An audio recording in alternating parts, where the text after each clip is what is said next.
June 15, 1944, northern coast of Saipan, Mariana Islands. As dawn broke over the Pacific, Lieutenant Colonel Takechi Nishi scanned the horizon through his binoculars from his command post atop Mount Tapocho. The sea had transformed into a steel carpet, hundreds of American vessels stretching to the horizon. Nishi allowed himself a thin smile. Intelligence had reported that the 3rd Marine Division included Negro units. These men, he believed, would break under pressure, a weakness that could be exploited to split American forces and crush the invasion. Before we dive into this story, drop a quick hi in the comments and tell me where you're watching from. It really helps support the channel. What Nishi and the Japanese High Command failed to understand was how thoroughly their dismissal of these Black Marines would contribute to one of Imperial Japan's most devastating defeats, forever changing the strategic landscape of the Pacific War. The limestone cliffs of Saipan rose sharply from pristine beaches, their white faces scarred by hundreds of artillery emplacements, pillboxes, and bunkers. For 2 years, the Japanese had transformed this 70-square-mile island into what they believed was an impregnable fortress, part of their absolute defense perimeter.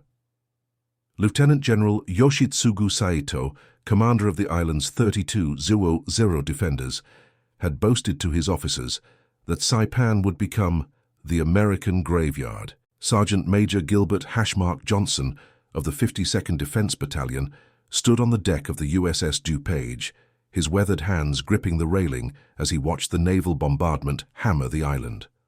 At 49, Johnson was older than most Marines, the 3 hash marks on his sleeve representing 12 years of service. Before that, he had served in both the Army and Navy, fighting for a country that still viewed him as a second-class citizen. "Looks like hell opened up," said Corporal James Anderson, stepping beside Johnson. At 23, Anderson was a Detroit native who had volunteered after Pearl Harbor, despite the segregation and limited opportunities for advancement faced by Black Marines. "That's the idea," Johnson replied, his voice steady. "But don't think those bombardments are clearing all resistance. Japanese are dug in deep. Bunkers 20 feet into solid rock. Naval guns just make them burrow deeper." Anderson nodded, eyes fixed on the flashes of light erupting across the island. "Some of the white boys were saying we're just going to be unloading supplies again, that we won't see combat." Johnson turned to face the younger Marine. "We've heard that before. Montford Point training wasn't for unloading supplies. When we hit that beach, we fight like any other Marine. Better, because we've got more to prove." 15 miles away, aboard the command ship USS Rocky Mount, Lieutenant General Holland M. Smith, commander of the V Amphibious Corps, was reviewing final plans with his staff. Known as Howlin' Mad for his aggressive tactics and fierce temper, Smith had reluctantly accepted the integration of Black Marines into his force. The Marine Corps had been the last service branch to accept Black recruits, beginning only in 1942, and Smith, like many officers of his generation, harbored doubts about their combat effectiveness. "The 3rd Marine Division will land here at Charankanoa," Smith said, pointing to the southwestern beaches. "The 2nd Marine Division will take the adjacent beaches to the north. The 4th Marine Division will land here, at Cagman Point." His finger moved across the map. "The 52nd Defense Battalion will support the 3rd Division's advance inland." Colonel Samuel Woods, Smith's operations officer, cleared his throat. "Sir, there's been some concern about placing the colored troops in a frontline capacity." Smith's eyes narrowed. "Those men wear the Marine uniform, Colonel. They've completed the same training as any other Marine. I'm not going to waste manpower because of prejudice, theirs or ours." On the island, Lieutenant Colonel Nishi was briefing his battalion commanders in a concrete bunker beneath Mount Tapocho. Maps were spread across a wooden table, illuminated by dim lanterns that cast long shadows across the walls. "American forces will attempt landings along the western beaches," Nishi explained, tracing the coastline with his finger. "Intelligence suggests they will deploy their Negro soldiers among the first waves." He paused, making eye contact with each officer. "These men are inferior soldiers. They lack the discipline and fighting spirit of true warriors. When they break, and they will break, we will exploit the gap and drive a wedge into the American lines." Major Kiyoshi Tanaka, a veteran of the China campaign, looked skeptical. "With respect, Colonel, American equipment and numbers are substantial. Regardless of which troops they use, their firepower is considerable.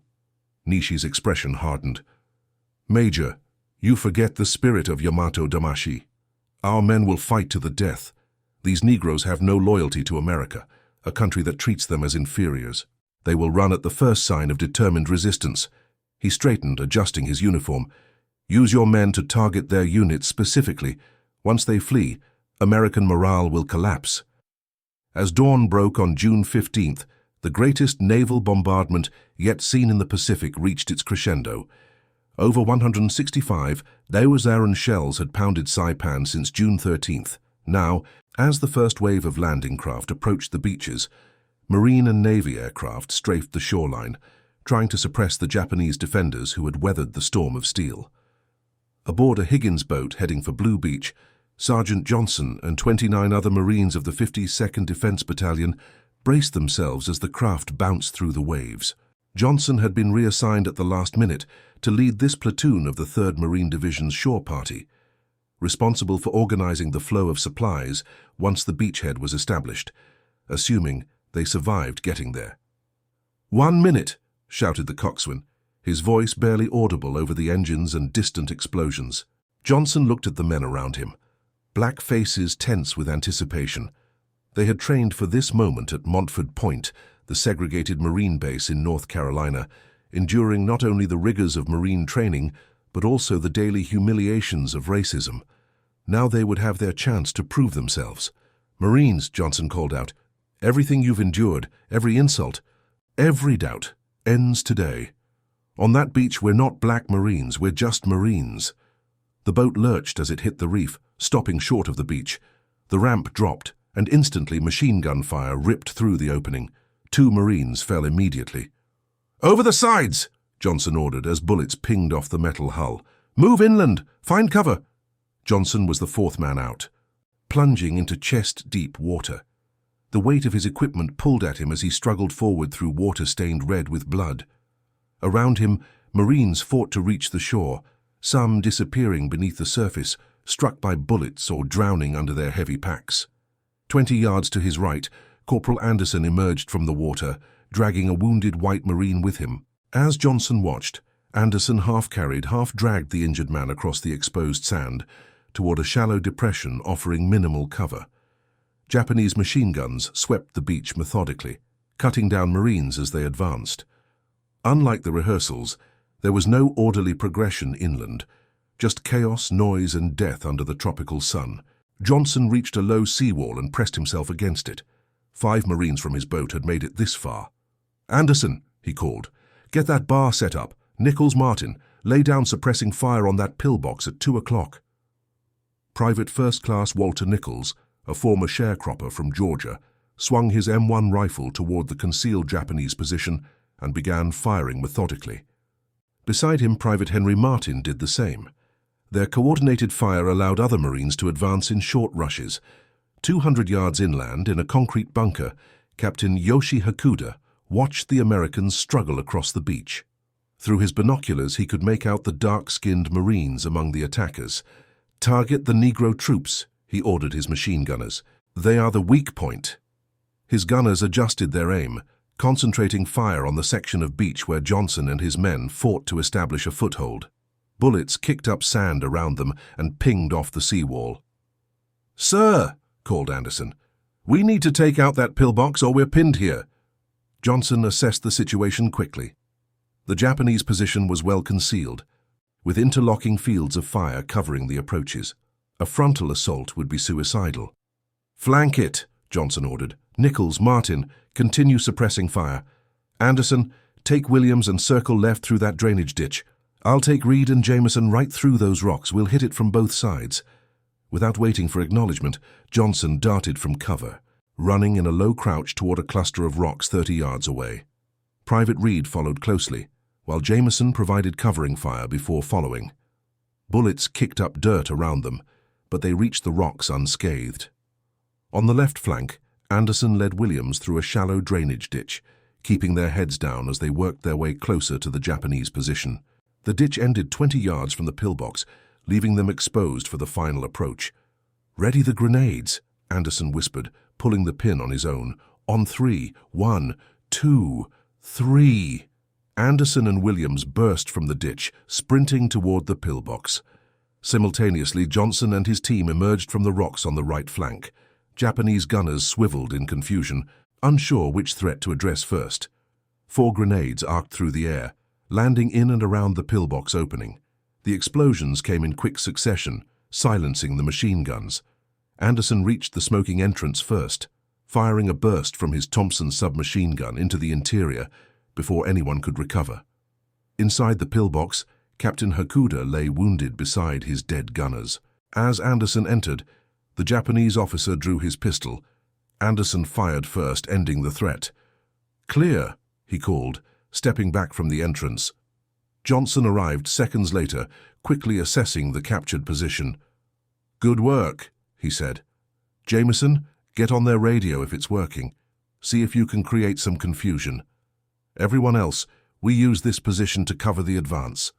By noon, the Marines had established a tenuous beachhead about 500 yards deep in most sectors. The 2nd Marine Division was facing the stiffest resistance near Garapan, while the 4th Division had made better progress on the eastern flank.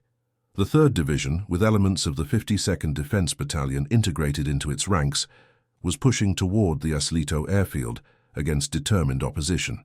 At his command post, now moved to a cave network beneath Mount Tipo Pale, Lieutenant Colonel Nishi received disturbing reports. The Americans were advancing steadily despite heavy casualties. More troubling, the Negro troops he had expected to break were fighting with unexpected determination. "It must be a mistake," Nishi insisted when Major Tanaka brought the report. "These cannot be the same units." "The reports are confirmed, sir," Tanaka replied. "The Negro Marines have captured several key positions, including the coastal defense guns at Sector 7. Nishi's face hardened. "Then they must be elite troops, not representative of their race, no matter. They are still outnumbered. Our defenses in depth will wear them down."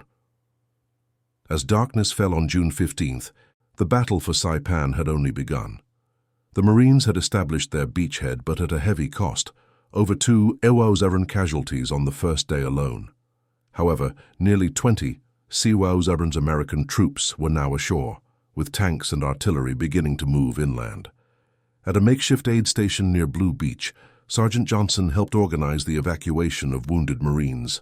His uniform was caked with blood and dirt, his eyes red from smoke and lack of sleep, but his voice remained steady as he directed stretcher-bearers and corpsmen. "Keep those men moving," he called. "Ships can't stay close to shore after dark. Japanese will target them." Corporal Anderson approached, his uniform torn and blood-stained. "Sergeant Major, Lieutenant Crawford is down. Sniper got him about 20 minutes ago. Doc says he won't make it to the ship." Johnson nodded grimly. Crawford had been one of the few white officers who treated the Black Marines with genuine respect. "Who's in command of the platoon now?" "You are, Sergeant Major. Captain Reynolds sent word. Said you're to integrate your men with Baker Company and push toward the airfield at first light." Johnson absorbed this information silently. It was an opportunity he had not expected, leading Marines of both races in a combat operation. "Get the men some food and ammunition," he said finally. 2-hour rest rotations. I want everyone ready to move at 500. On the second day, the Marines pushed inland against fanatical resistance. Japanese soldiers, indoctrinated to believe capture was shameful, fought to the death or committed suicide rather than surrender. They launched desperate counterattacks, often at night, screaming "Banzai" as they charged American positions with bayonets fixed. During one such attack, Johnson's mixed platoon held a critical junction of the advancing American line. The Japanese emerged from the darkness in waves, rushing toward the Marine positions. "Hold fire until they reach the wire," Johnson ordered, moving between foxholes to steady his men. "Make every round count." As the attackers reached the perimeter, the night erupted with gunfire. Marines fired steadily into the charging mass, cutting down the first wave. But the Japanese kept coming, stepping over their fallen comrades, determined to break through. "Left flank weakening," called a white sergeant named Matthews. "They're getting through." Johnson turned to see Japanese soldiers breaching the perimeter, where 3 Marines had been killed earlier. Without hesitation, He grabbed a bar from a nearby position and ran toward the gap, firing from the hip. Behind him, Anderson and 3 other Marines followed. "Fill that hole," Johnson shouted, emptying the bar into the attackers. When the weapon clicked empty, he reversed it, using it as a club to strike down a Japanese soldier who had reached their line.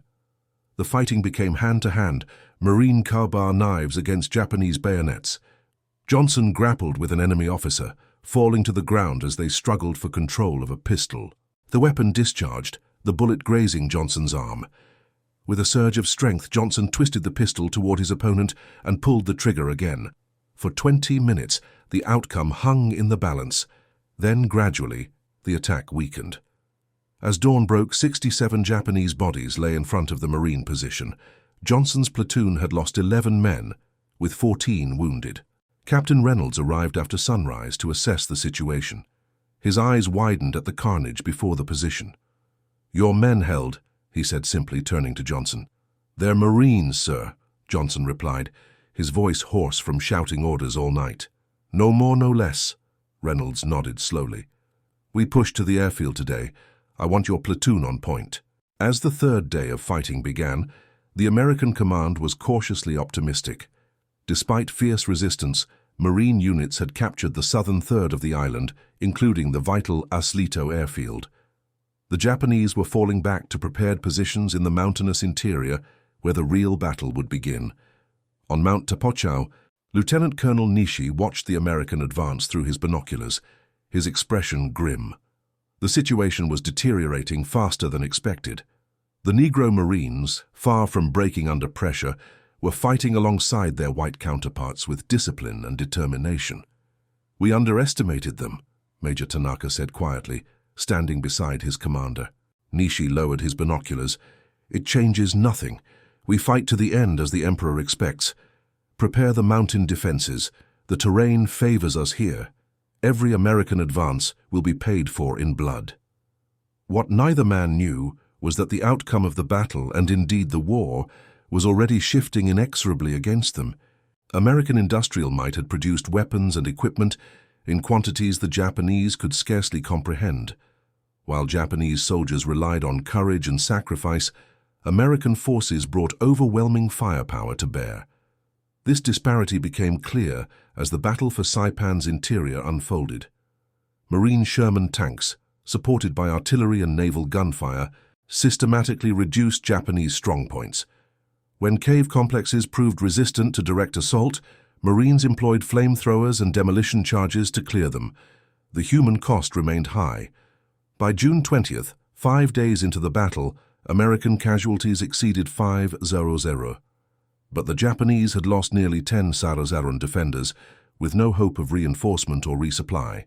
At his new command post near Purple Heart Ridge, Sergeant Major Johnson briefed his platoon before their next assault. The men, both black and white Marines, listened attentively, respect for his leadership, now transcending racial boundaries. "We take Hill 721 today," Johnson explained, pointing to a terrain model hastily constructed from sand and rocks. "Japanese have observation posts there directing artillery onto our supply routes. 2 previous attempts have failed. This time we approach from the eastern ravine, using smoke for concealment." Private First Class Michael Collins, a white Marine from Boston who had joined the platoon 3 days earlier, raised his hand. "Sergeant, word is the Japs are using civilians as shields up there." Johnson nodded grimly. "Intelligence confirms Japanese soldiers are preventing civilians from surrendering, sometimes killing those who try. Our orders are clear. Protect civilians where possible, but the hill must be taken." He paused, looking each man in the eye. "This isn't about us anymore, it's about ending this war. Every position we take brings that end closer." As Johnson's platoon began their approach to Hill 721, they encountered the war's brutal reality. The ravine they used for cover contained the bodies of Japanese civilians, men, women, and children, who had committed suicide by jumping from the cliffs above, often after being told by Japanese soldiers that Americans would torture them. "Jesus Christ," whispered Collins. As they passed a family group, the parents' arms still wrapped protectively around their children in death. "Keep moving," Johnson ordered quietly. "Nothing we can do for them now." Near the top of the hill, the platoon encountered heavy resistance. Japanese defenders had established interlocking fields of fire covering all approaches, with snipers hidden among the rocks to target officers and NCOs. "Can't advance without more cover," Anderson reported after a probing attack cost them 3 casualties. "They've got every approach zeroed in." Johnson studied the enemy positions through his binoculars. "Tanks can't climb this terrain, and artillery can't hit the reverse slope where most of their forces are dug in." He thought for a moment. "We need to divide their attention. Anderson, take half the platoon and create a diversion on the western approach. Make it look like a major assault. Collins, your squad's with me. We'll circle around to the north and hit them from behind." The plan worked initially. Anderson's diversionary attack drew Japanese fire, allowing Johnson's team to work their way around to the northern slope. But as they neared the summit, a hidden machine gun opened up, pinning them down in exposed positions. "Snipers got the gunner spotted," Collins called to Johnson. "Can't get a clean shot." Johnson assessed the situation quickly. The machine gun prevented their advance, while its position made it nearly impossible to target with the weapons they had available. A frontal assault would be suicidal, but remaining pinned down would eventually result in their positions being overrun. "Cover me," Johnson decided, removing his equipment to increase his mobility. "When I draw their fire, take out that position." Before anyone could object, Johnson darted from cover, zigzagging up the slope. The machine gun immediately tracked toward him, bullets kicking up dirt at his heels. From their positions, Collins and the other Marines opened fire on the Japanese emplacement, forcing the gunner to duck momentarily. Johnson used this brief respite to close the distance, pulling a grenade from his belt. 20 yards from the machine gun, he was hit, a bullet tearing through his left shoulder, spinning him around. Despite the wound, he regained his balance and threw the grenade with his right arm. It landed perfectly, exploding inside the emplacement. With the machine gun silenced, the Marines surged forward, securing the hilltop within 20 minutes. Johnson, bleeding heavily but still conscious, directed the defense against Japanese counterattacks until reinforcements arrived 2 hours later. As medics evacuated him, Captain Reynolds approached his stretcher. "That was either the bravest or the most foolish thing I've ever seen, Sergeant Major." Johnson managed a weak smile. "Sometimes they're the same thing, sir." "You'll get a Silver Star for this," Reynolds said. "I've already submitted the recommendation." Johnson shook his head slightly. "The men did the fighting, sir. I just showed them the way." As Johnson was evacuated to a hospital ship, the battle for Saipan entered its 2nd week. The Japanese, pushed into the island's northern third, fought with increasing desperation. Lieutenant General Saito, recognizing that defeat was inevitable, prepared for a final massive counterattack, a suicidal charge designed to inflict maximum casualties on the Americans before the island fell. On the night of July 6th, Saito issued his final order. "Whether we attack or whether we stay where we are, there is only death. However, in death there is life. We will advance to attack the American forces and die for the Emperor." Then he committed ritual suicide, along with many of his senior officers. The next morning, after a ceremonial sake toast, the remaining Japanese forces, approximately 400 soldiers, launched the largest banzai charge of the Pacific War. Many were wounded, some armed only with bayonets, wooden spears, or rocks. They charged headlong into the American lines, overwhelming forward positions through sheer numbers and suicidal determination. Corporal Anderson, recovered from minor wounds and returned to duty, was with a supply unit when the attack hit. The Japanese broke through the front lines, pouring into support areas normally considered safe from direct assault. "Form a perimeter," Anderson shouted, as support personnel scrambled for weapons. "Everyone who can hold a rifle on the line." What followed was 3 hours of desperate, often hand-to-hand combat. Cooks, clerks, and mechanics fought alongside infantrymen. Anderson moved between positions, redistributing ammunition and rallying the defenders. When a group of Japanese soldiers broke through their hastily established perimeter, Anderson led a counterattack with 5 Marines, driving them back at bayonet point. Shot twice in the leg, he continued fighting until the attack was repulsed, collapsing only after the last Japanese soldier in their sector had been killed. By mid-morning, the banzai attack had been defeated, with devastating losses on both sides. Over 300 Japanese bodies were counted. American casualties exceeded 1,000. But the organized Japanese defense of Saipan was effectively finished. Only isolated pockets of resistance remained.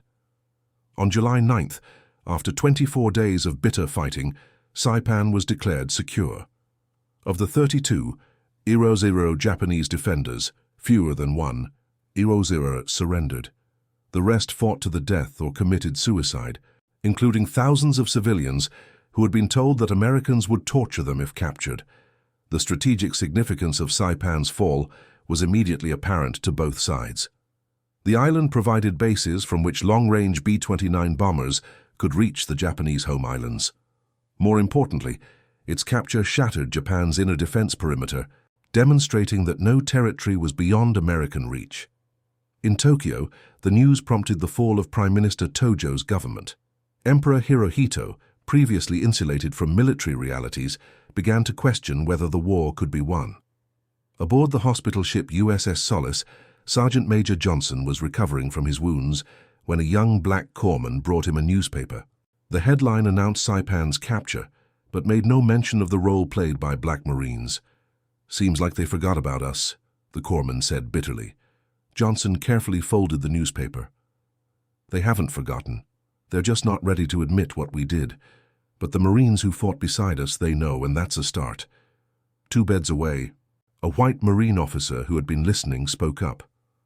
"My men wouldn't have taken that ridge without your colored boys, Sergeant Major. I'll testify to that anywhere." Johnson nodded his thanks, understanding that such acknowledgement was rare and valuable. "The world changes slowly, sir, but it does change."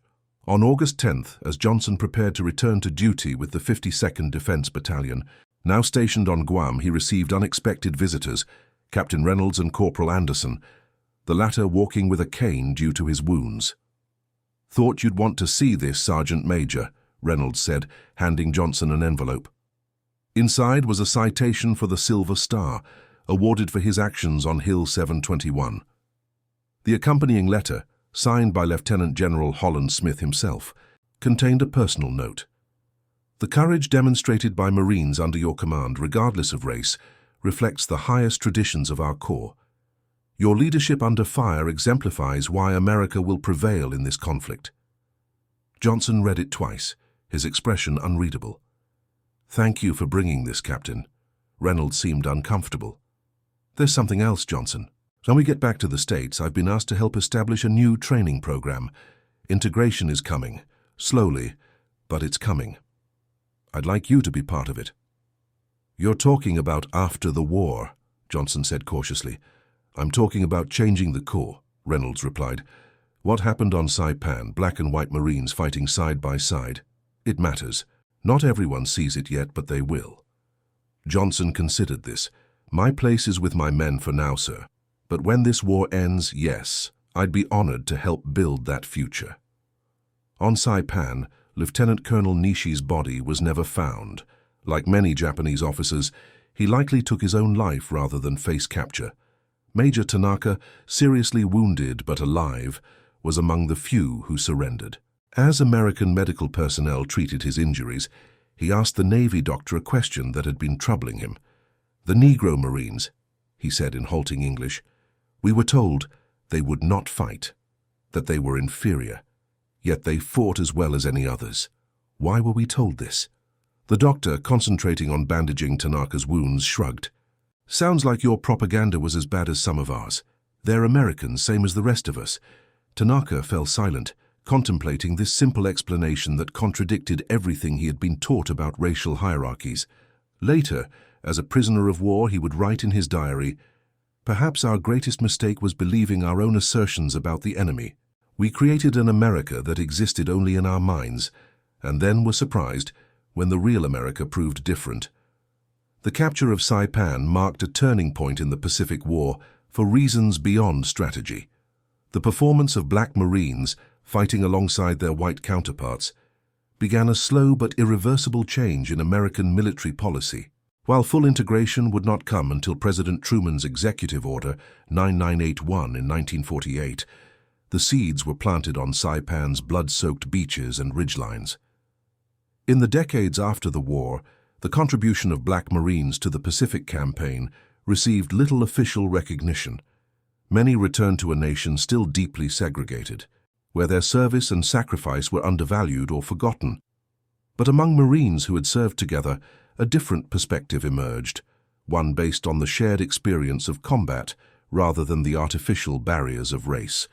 In 1975, during a ceremony marking the 30th anniversary of Saipan's capture, former Sergeant Major Gilbert Johnson, then 80 years old, was invited to speak at the Marine Corps Memorial. His speech was brief but powerful. On Saipan, we learned what truly matters in combat, not the color of the Marine beside you, but whether that Marine will stand his ground when death comes calling. We learned that courage wears no particular face and speaks with no special accent. It is simply the quality that allows ordinary men to do extraordinary things when duty demands it. The Japanese believed we would break because of who we were.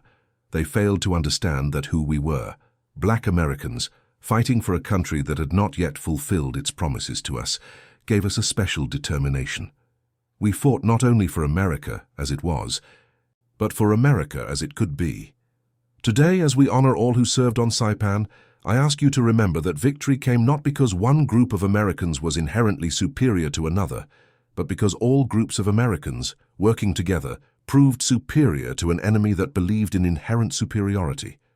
The elderly Marine paused, surveying the integrated audience before him, young black and white Marines standing side by side, a sight unimaginable when he had first enlisted. Saipan taught us that prejudice is not merely unjust, it is impractical. It makes you vulnerable because it blinds you to reality. The Japanese lost Saipan in 3 weeks, partly because they could not see Americans clearly.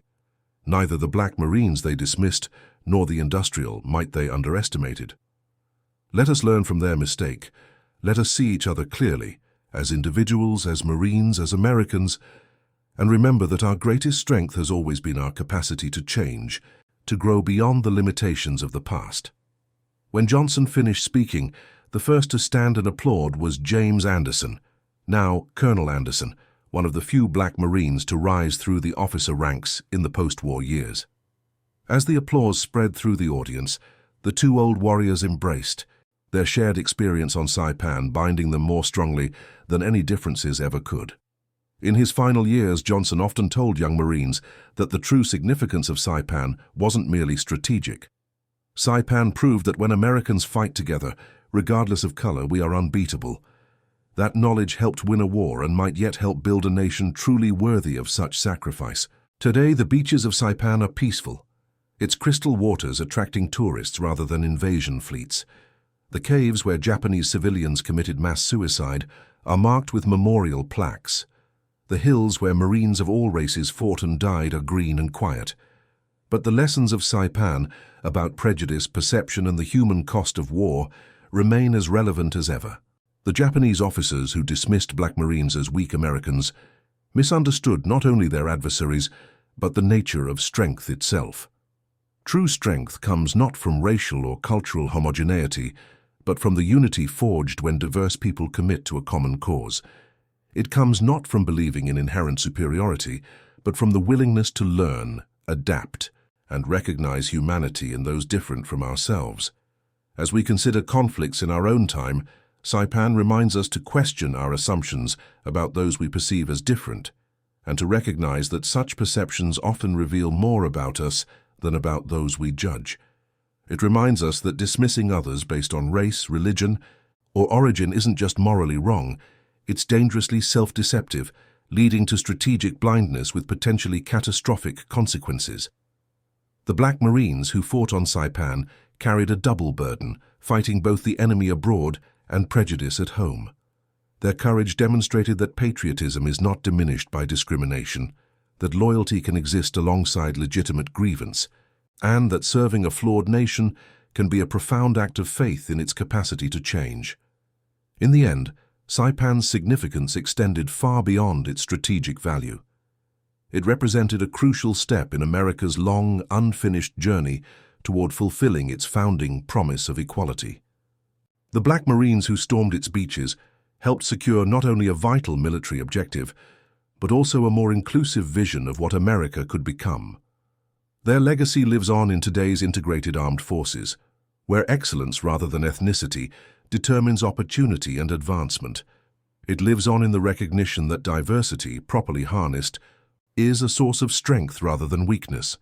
And it lives on in the understanding that those who serve their country deserve to be fully embraced by it, not despite their differences, but with them. As the sun sets over Saipan today, its shadows fall equally on the memorials to Americans and Japanese who fought and died there.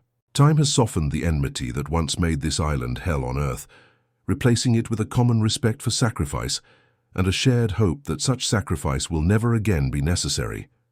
In that twilight moment, we might glimpse the world as it could be, where differences are acknowledged but not weaponized, where humanity transcends nationality, and where the lessons of the past guide us toward a more enlightened future. The story of Saipan reminds us that history is made not only by grand strategies and famous generals, but by ordinary individuals facing extraordinary circumstances with courage and determination. By men like Sergeant Major Gilbert Johnson and Corporal James Anderson, who fought for a nation that had not yet fully accepted them, and in doing so, helped change that nation forever. As we contemplate their legacy, we might ask ourselves what battles remain to be fought, not with weapons, but with words and deeds and laws, to ensure that America continues to move toward the ideal for which they sacrificed so much. And we might consider how our own assumptions about others, if left unexamined, can blind us to reality as surely as Japanese prejudice blinded them to the true character of the Black Marines they fatally underestimated. In a world still troubled by division and conflict, the lesson of Saipan offers hope, that people can move beyond prejudice through shared endeavor, that nations can learn from their mistakes, and that the arc of history, while long, can indeed bend toward justice, if we have the courage to bend it.